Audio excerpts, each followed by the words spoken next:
Good evening once again. Good evening, welcome. Good to see you again. Thank you, sir. I think I'm very happy being here this evening. This is my first time, and the topic of discussion is really interesting. But I have a different opinion. This is let's talk. So there's nobody that has the monopoly of knowledge here. When I was young, my father would always ask me, what would you like to be? At a tender age of 4 or 5, I will instantly tell him I want to be a doctor. Because I admired the family doctor and the way they do their things in the hospital. Question 1, am I dreaming at that age? You are inspired.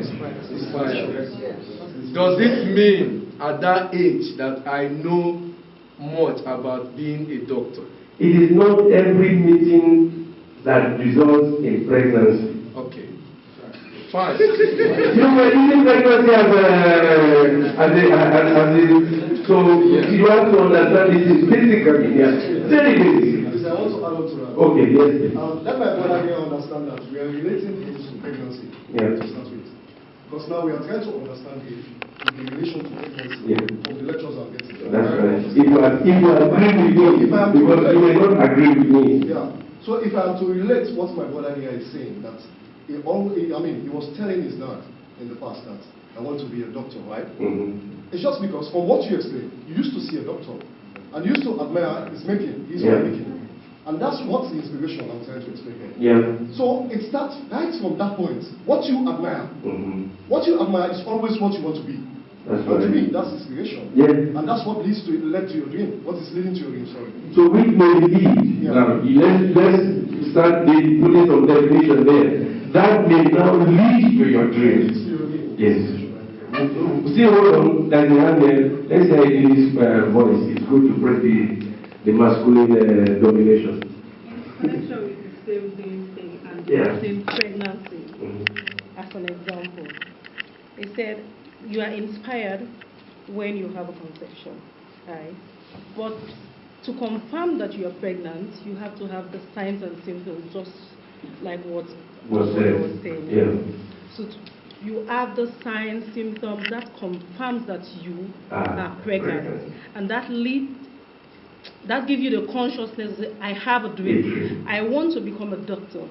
You will see yourself doing things, wishing to do things to an extent that you may want to emanate the doctor. Everything that you see him doing, you want to emanate it. So that confirms that you have a dream. Okay, thank you very much. Let's put our hands together for that. I think we have a woman. Yes, another lady here. He spoke about when he was young and he's telling his father about being a doctor or something. That just clicked on my mind because when I was young, I remember somebody asked me a question, what will you want to be? And the only thing that came out of my mouth was, I want to be a star. And I was like, I didn't know why I said that at that point, at that stage in my life. I didn't know why I said that. But as I was growing up later, I started having this passion, to do things, and it was like connected to what I said when I was young. A star. Yeah. Fantastic. God bless you. Let's put our hands together for us. Well, yes, so just briefly now, because I need to move on to the next slide. Looking at dream as a pregnancy and saying it can be killed. Yeah. Over my years, I've involved in a lot of activities because I found out that I had talents in them. So my little confusion now is, how can you relate dreams to talents? Because we know that talents are gifts. And in most cases, if you discover your talents, it can feed you for your life. Someone like me, I'm still discovering talents, but it's like I have been dreaming and dreaming. I keep dreaming different dreams. Let me use that like so. I get pregnant in different ways. So you are not pregnant yet. So you are not pregnant yet. Let me conclude. The fact is, the things I'm doing are paying me. That's right. But I'm doing different things. So what kind of dream am I dreaming? Okay, I will now. If you want to answer that, okay.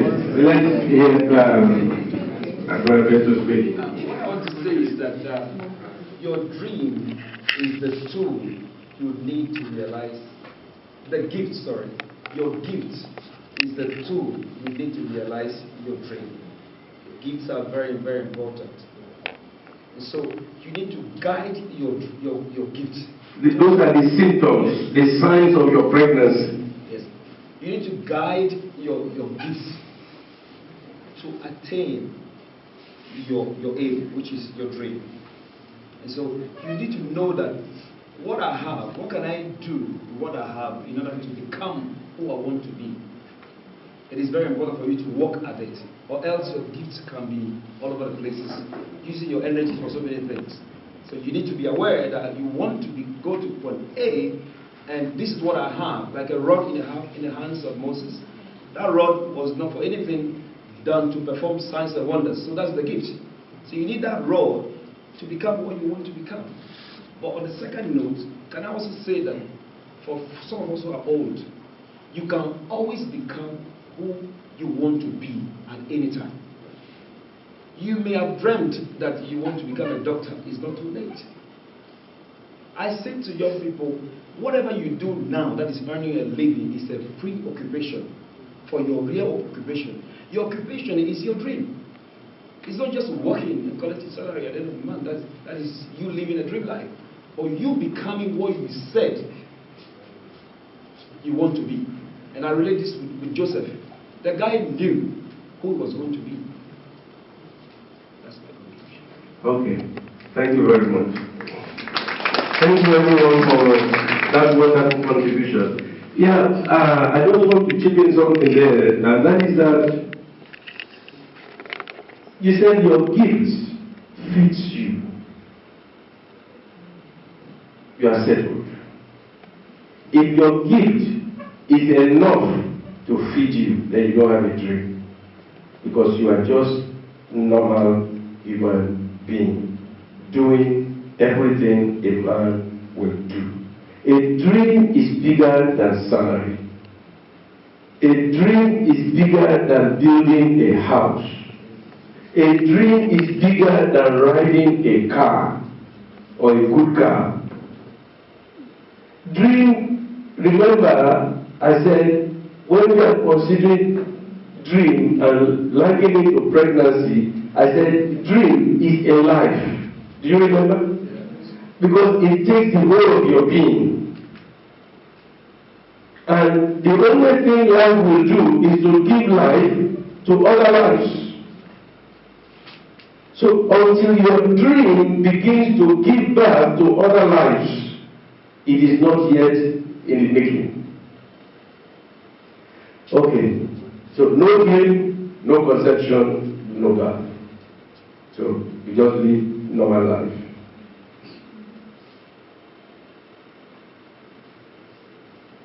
Why dreams die? You know, because dreams are so big. Let's take dream back into our sleep. Let's take dreams into the real sense of dream, sleeping and dreaming. Have you ever dreamed that you are standing by a cliff, and then somebody pushes you and you know if you go down in that cliff you are going to die, but then suddenly here you are, you woke up, you are not dead? How many people have had bad dreams that you think you are going to die, or you died in a dream and only woke up? How many people have had some terrible dreams? Don't mind here. We are very good at it. You are good sleepers, or you sleep into a dream and you don't remember.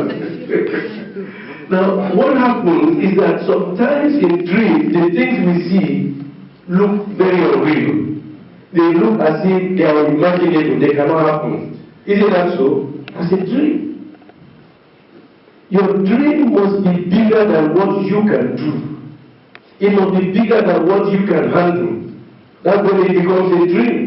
Because a dream is like living a life that does not exist, or being something that does not exist. But being a real fact, that is what you want to be. So dreams die because some people are afraid to fail.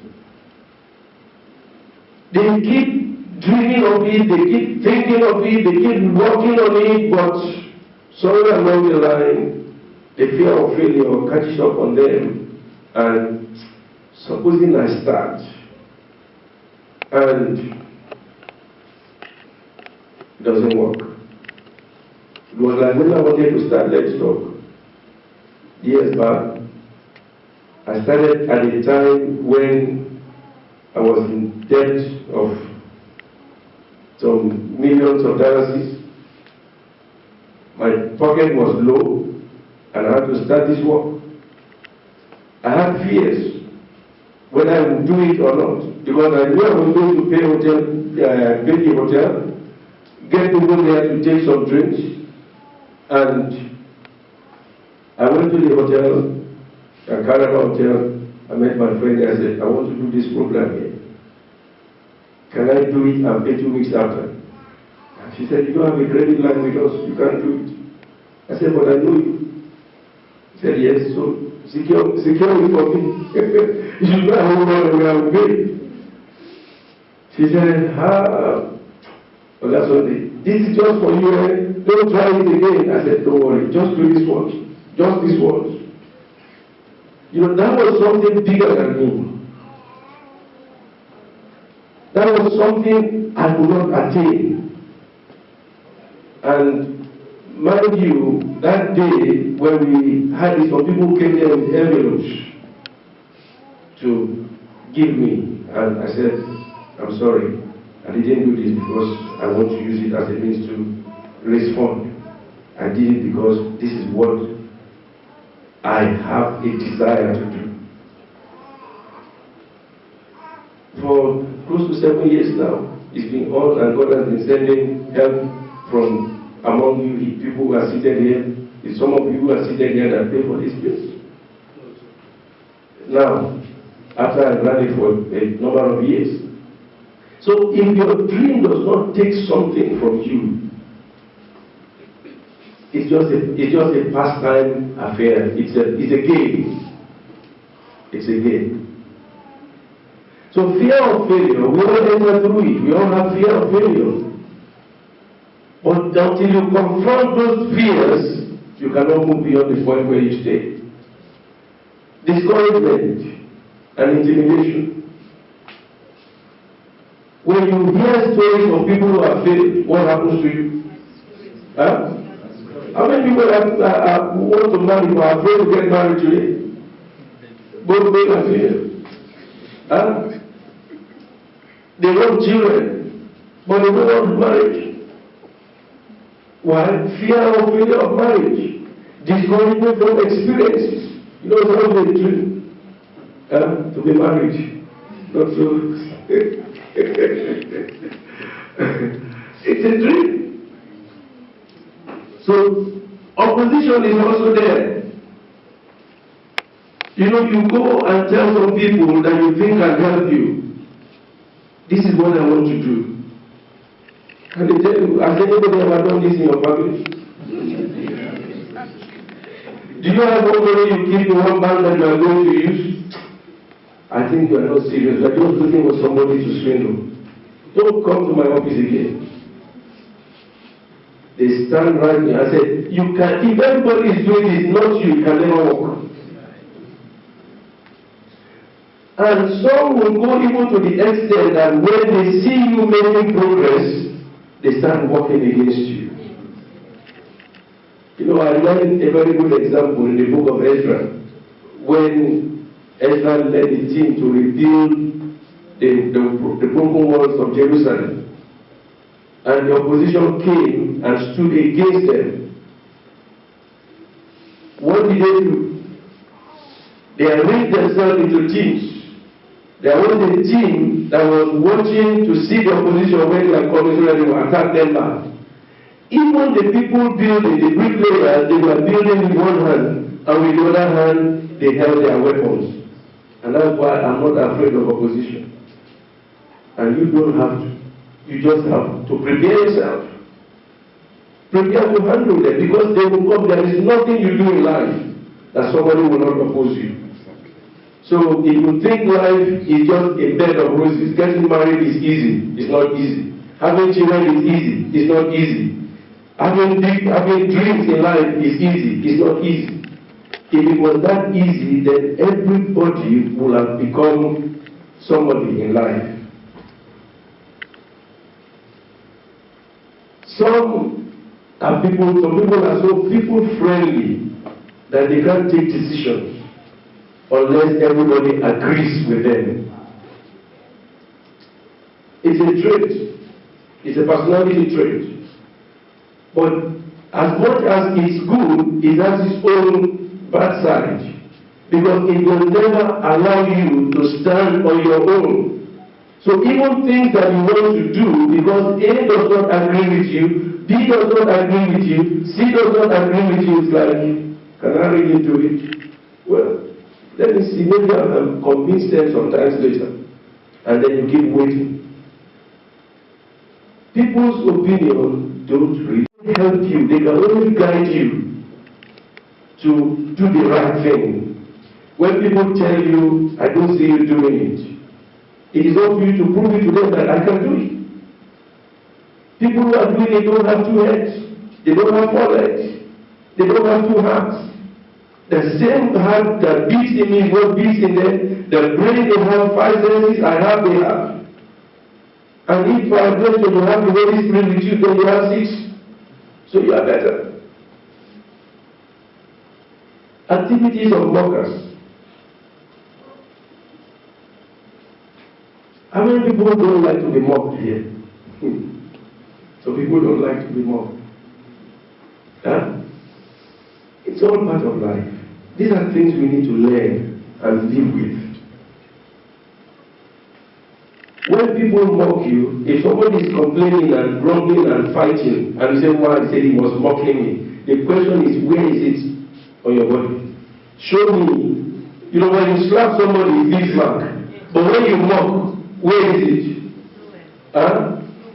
It's just you, it's your mind. You accepted it, and it will be.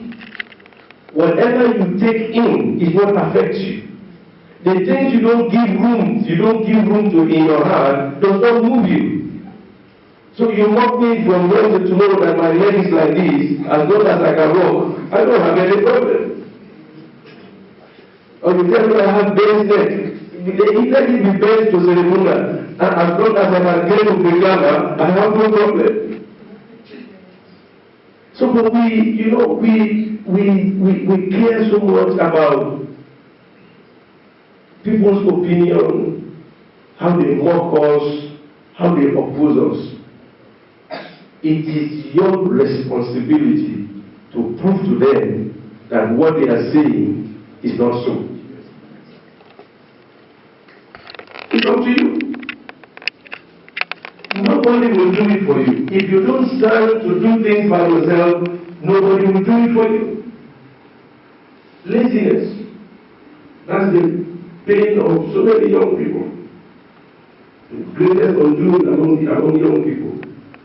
Now, laziness does not mean sleeping. Laziness can mean TV addiction. Laziness can mean attire addiction. Laziness can mean what else? What else? What? Telephone? Yes, chatting addiction. Laziness can mean what again? What? Instagram, all those. Because these things don't allow you to develop your brain.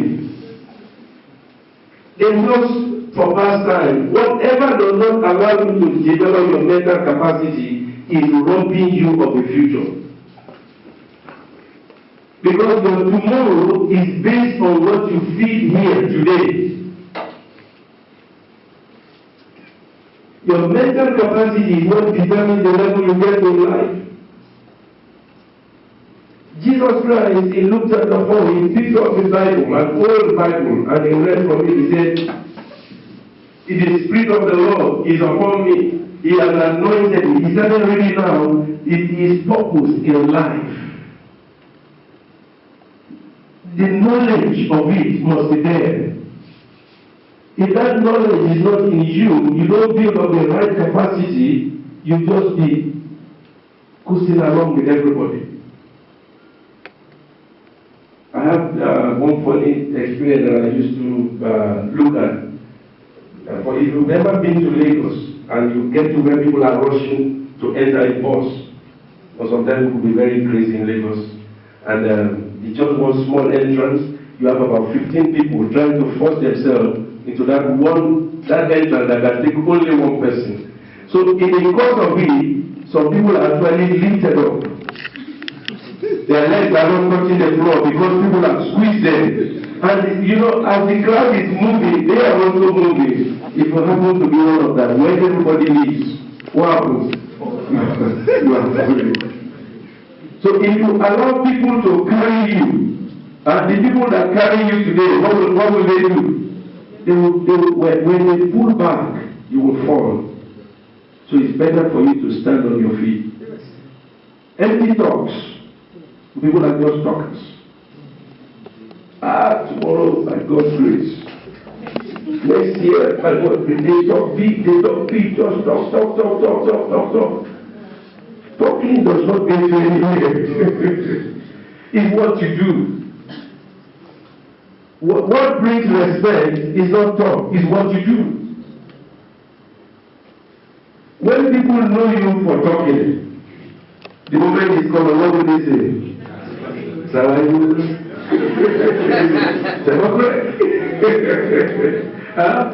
It's coming to talk again. Big talk. It's all talking big. It doesn't get anybody anyway. Cut down on the talk. Let action speak in your life. And finally here, the greatest point of it, the God factor. The absence of God in a dream kills the dream. For a Christian, people who don't believe as Christians can have things done. But if you are a believer who believes in Jesus Christ, if you take the God factor out of your dream, the likelihood that you fail is very high. And even if you don't fail, you do better, whether you believe in God or you don't believe in God, to add God or to bring God into your dream, because He is the giver of life. There's a story in the Bible of one rich man. After he has harvested his farm and he has food enough, so he has money to spend for 3 years without working. And he said, "Oh my soul, you've done enough, you've labored, now enjoy. 3 years, no work. I just been traveling from north to south, east to west, go on first class trips." And God looked at him that night and said, "Tonight, I'm taking your soul away from you." God calls him, "You fool." So a man that leaves the God factor out of his life is what? I can't hear you say. He's a what? He's a fool. I didn't say so. So don't say, Pastor is calling me fool. I didn't call you fool. It's the Bible that says so. So these are some of the reasons why dreams, and there are several other reasons that you may work on. But for the purpose of our gathering, these are major factors why dreams die.